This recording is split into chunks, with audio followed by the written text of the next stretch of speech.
the next chapter after that last video I posted about the Kraftner's son and his new wife and news of a baby on the way. That baby's name ended up being Canal because they love the feeling of the sound of anytime somebody says his name, Canal, it just rings true, a vibrant energy, something that just feels good to heart and soul. And that is how they felt when they met their brand new born baby. So they had come up with a name that made these feelings something that reflected that feeling when they first met their brand new baby. Canal. Canal. And you gotta say it, you gotta say it with the accent of a bullet. Canal. Right? And just power and expression. Anyway, so they've not had the baby yet. They don't know the sex. They want to wait till they find out when a baby's born. And let's say the Kraftner's ex-wife, I haven't come up with a name for her yet.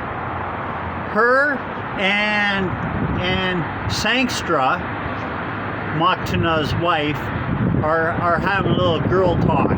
They're talking about the baby and the things she's learned. So Sangstra's like, well, if you gave your younger self some advice, what would you say in just one sentence?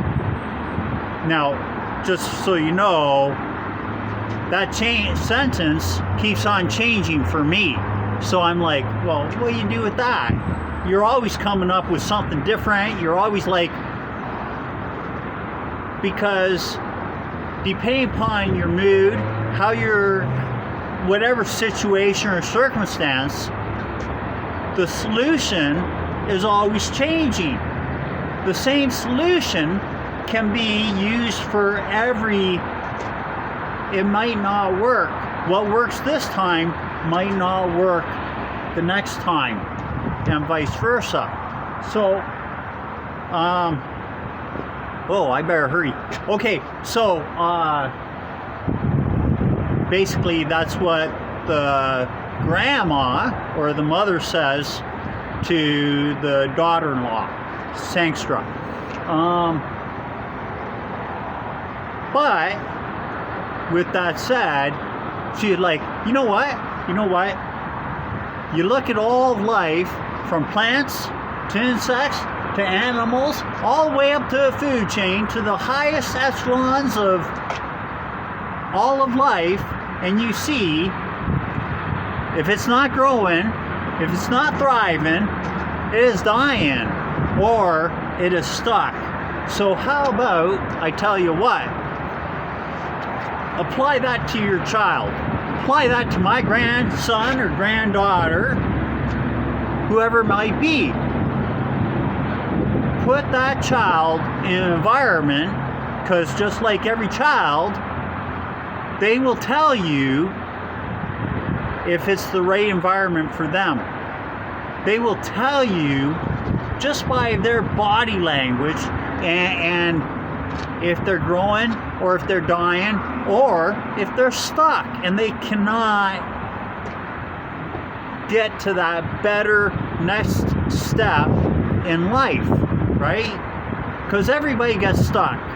And yesterday I met a couple. I was talking with him and he was telling me a few things, and I'm not going to share what he was telling me, but it made me think, and I tried to explain, you know what? People get stuck. you might say somebody is lazy. But I look and I go, oh, you know, everybody wants something. Everybody learns to adapt to the situation and the environment they're in.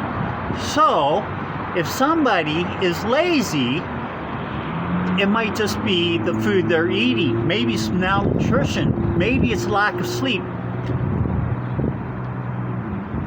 They said, and I don't know who they are, but somebody said there's a reason for everything. You have to find the motive of anything that happens. So in crime, the perfect motive or the perfect crime is the crime that has no motive, right? But when you look and you see stealing, you can steal and all of a sudden, why you steal? Oh, I stole because I need that. Oh, what if you didn't need it? What if you're rich, and I heard about that, and they're still stealing? Why are you stealing? Oh, no friends. You need attention, and you don't know how to get attention, so now you're throwing rocks at a window or something like that, right? Just stories, but this is what I heard. Is it true? And this is what I'm trying to get to.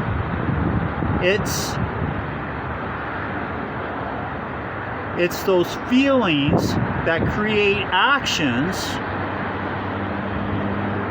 and that's what the DeKrafna's ex-wife was trying to get across to Sangstra, was that your child will tell you what they need. They will say, oh, I'm stuck, or oh, I just can't get it, or I keep on failing, or whatever it might be. So you look and see, and you remove those roadblocks that are stopping that child from learning or from accomplishing or whatever it might be, right? If you see that the child, I don't know,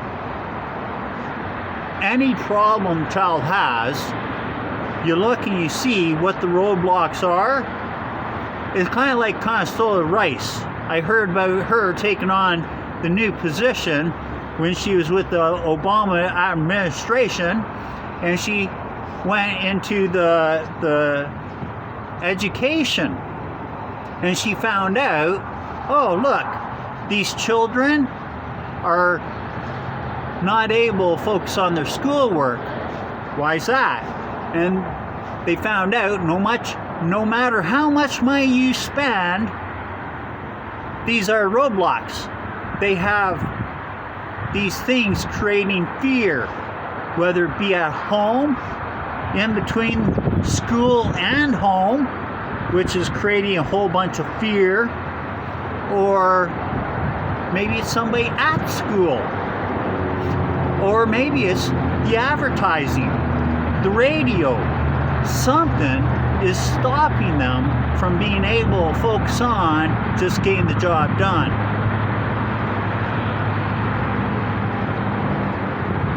Thanks, just like, well, what am I going to do with that?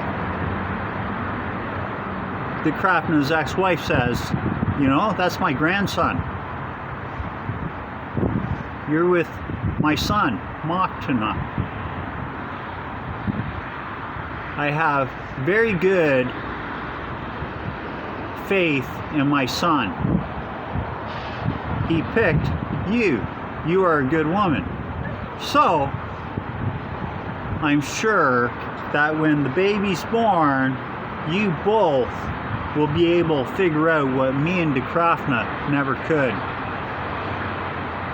To be able to see the roadblocks and to do your best to remove them or address them by teaching your child how